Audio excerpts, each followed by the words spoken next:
ask you this, why is voir dire so difficult?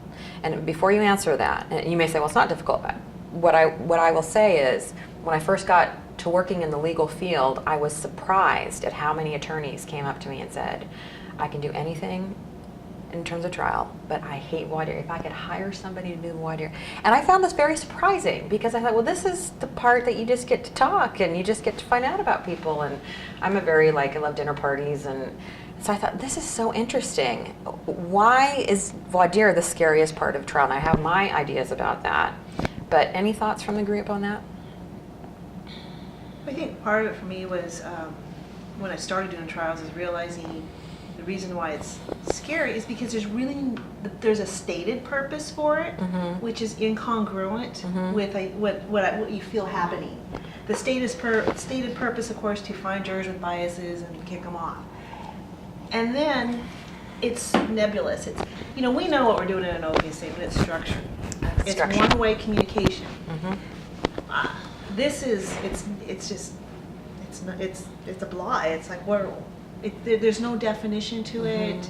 It can go any way. It can get away from you. And and if you ever seen an uncomfortable voir dire, which I just watched the other day because I had poach and watch. Oh, I've never seen no.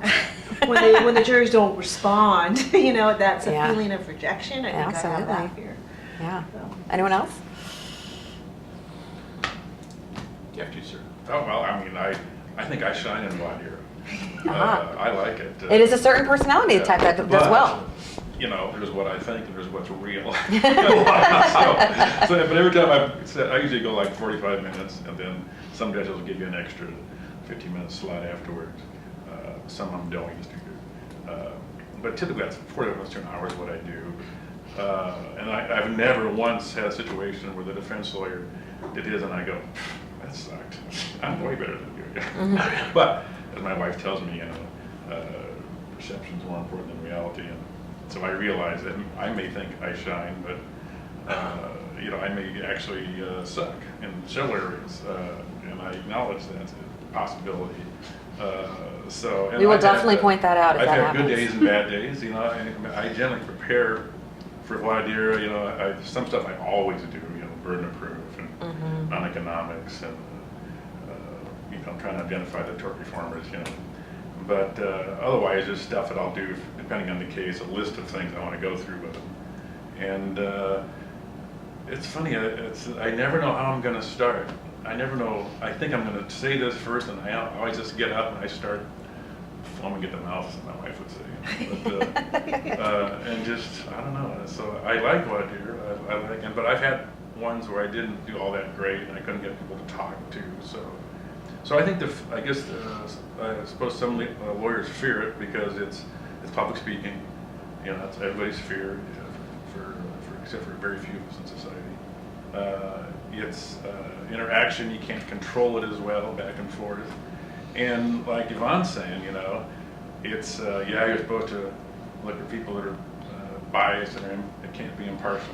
I get that. But it's really the first impression they get of you and of the credibility battle with the other lawyer, which all trials seem to be.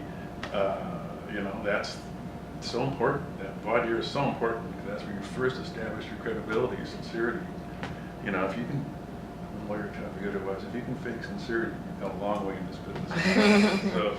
But it's so true. I mean, what Yvonne said is that, we're there to find out our dangerous jurors, but if you've read any trial books in the last 10 years, it's like, no, you also have to show that you're credible and likable and develop rapport. And I mean, there's all this stuff, this pressure, that all these things I have to get done in voir dire, which I think adds to this standing up there and not just being with your jurors and finding out about them.